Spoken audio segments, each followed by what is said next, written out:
Hi, this is John Linneball from John Linneball Tutoring, and this is how to study for the SAT and ACT American Idiom Part 2, Stone Cold. And as always, my phone number is 415-623-4251. That is my real cell number. You can call or text me anytime on that number.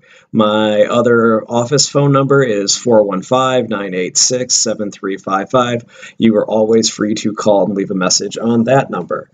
So, in case you haven't seen my first video, what on earth is idiom anyway? This is exactly the same as what is in my first video, so if you've already seen that, feel free to fast forward until you see something that looks different. Here's the definition I got by Googling idiom on October 18th, 2018. Idiom is a group of words established by usage as having a meaning and not deducible from those of the individual words. Rain, cats, and dogs. So we know it doesn't literally mean cats and dogs are falling out of the sky. It means it's raining really hard. See the light. We say, well, we always see the light. Yeah, but I mean, you finally got a clue. You understood what was going on. Idiom sounds a lot like idiot, which is why I used that little clip from Green Day again. It's a coincidence, but much like an idiot, idiom often doesn't make sense. For example, British and Australian YouTubers use different to rather than different from or different than, which is the American idiom. And since the SAT and ACT are both given by U.S. companies and meant for U.S. college admissions, they generally use American idiom and expect you to understand what it means. You'll also be expected to know what they mean if you actually come and go to college or go to work in the United States. So, idiom is related to diction, or idiom can lead to addiction. Ha ha ha. So, another way to see idiom is it's just a way of saying things which is part of diction. Diction can be defined as the style of speaking or writing determined by the choice of words by a speaker or writer. Diction or choice of words often separates good writing from bad writing. It depends on a number of factors. First, the word has to be right and accurate. So this is from literarydevices.net diction. Also, it depends on who you're writing it for. Is it a friendly letter? Then you're going to write using different words than an official complaint letter to a company that sold you a product that's defective, which would be different from a letter you might include with your resume when you're applying for a job. So anyway, diction is an important part of setting the correct tone in your writing, and I will do a separate video on this later. Selecting the correct words, that is proper diction, is very important, and knowing the proper idiom for the audience you are addressing is part of proper diction. So, stone cold idiom. So we know that an idiomatic phrase, an idiom consisting of more than one word, may be difficult or impossible to understand simply by understanding the individual words.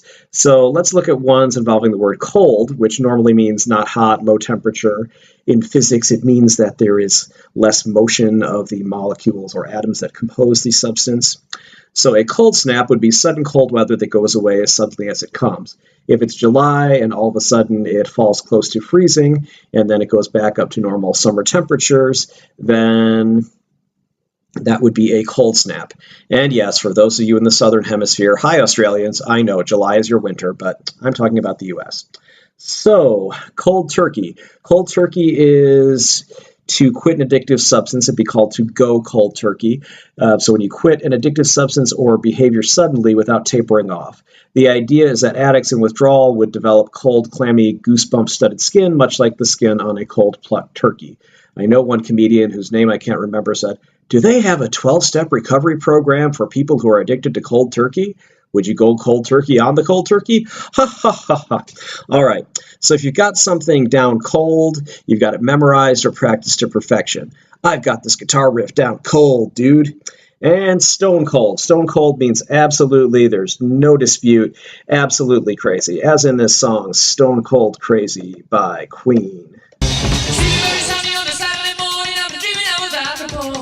There's a rumor going round, got a clear out of town, yeah, smelling like a driving storm. Here come the law, gonna break down the door, gonna carry me away once more. I never want it anymore, gotta get away with stone cold floor. Crazy, stone cold crazy. Metallica's cover of that song is also very good. And on to the next slide here. Out in the cold. To be out in the cold is being rejected emotionally or excluded from something. So, in fact, let's put that in here right now. Da-da-da, or excluded from something. So you could literally be left out in the cold if you're going to an event that takes place inside on a cold day, and you're not allowed into it, then you're literally left out in the cold. So we can all relate to Rob Halford and Judas Priest when he says something like this.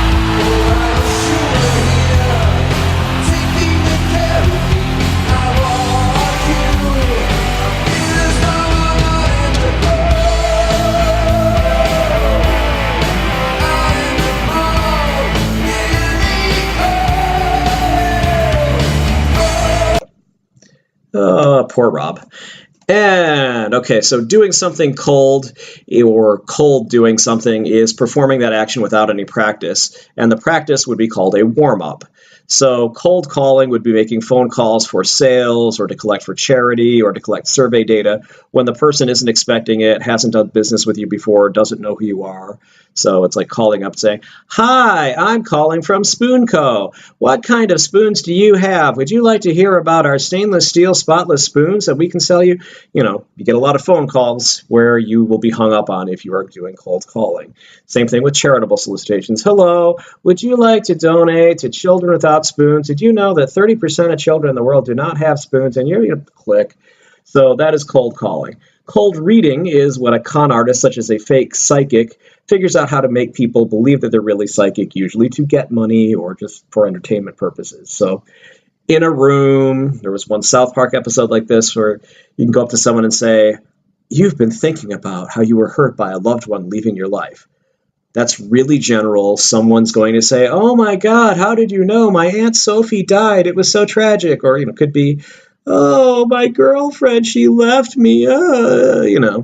So those things can be very, very vague. And someone's name, I think it starts with a K, or maybe it's a C. And, "Oh, yes. So that's cold reading. Or if you look at somebody, you can usually tell if they're wearing a Harley Davidson t-shirt. "Oh, you must like motorcycles." Da-da-da-da. So that's cold reading.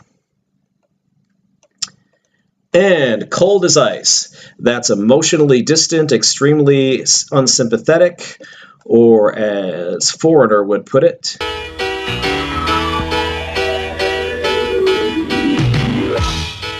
You're as cold as ice. You're willing to sacrifice our love.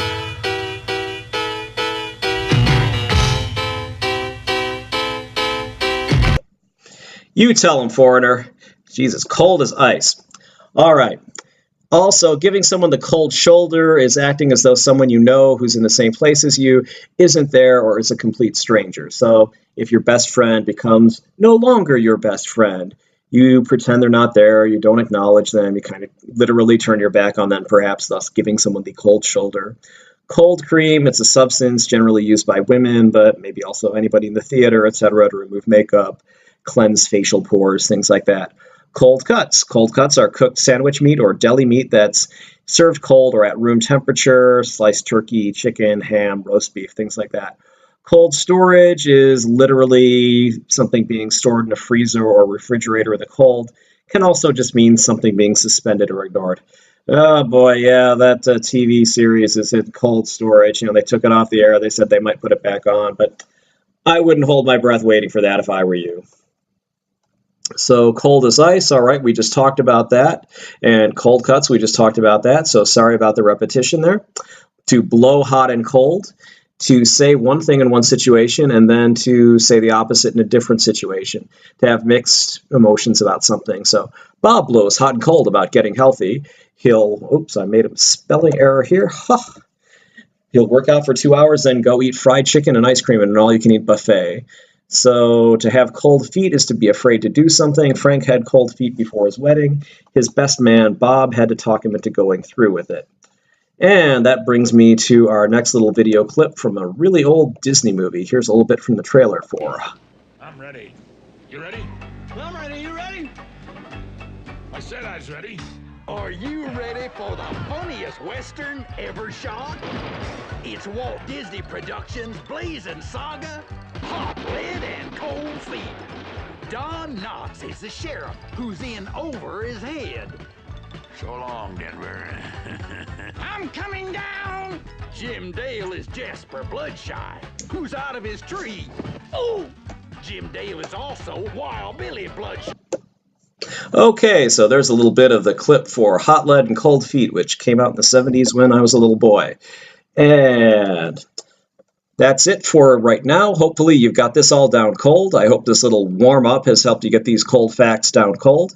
And no, I'm not giving you the cold shoulder. If you have questions or comments, feel free to comment in the comments section below or contact me at john@johnlineball.com or call or text 415-623-4251. Please like and subscribe this channel if you know what I'm doing. Okay, I'm sorry, you know what I'm doing. If you like what I'm doing, please like and subscribe to this channel. Like this video, subscribe to this channel. It would be really cold if you didn't do that. And please check out my other videos on this channel and my blog at www.johnlineball.com. If you have any questions or any suggestions for videos you'd like to see, please let me know. I'd really be interested in hearing from you. Thanks, and have a good day.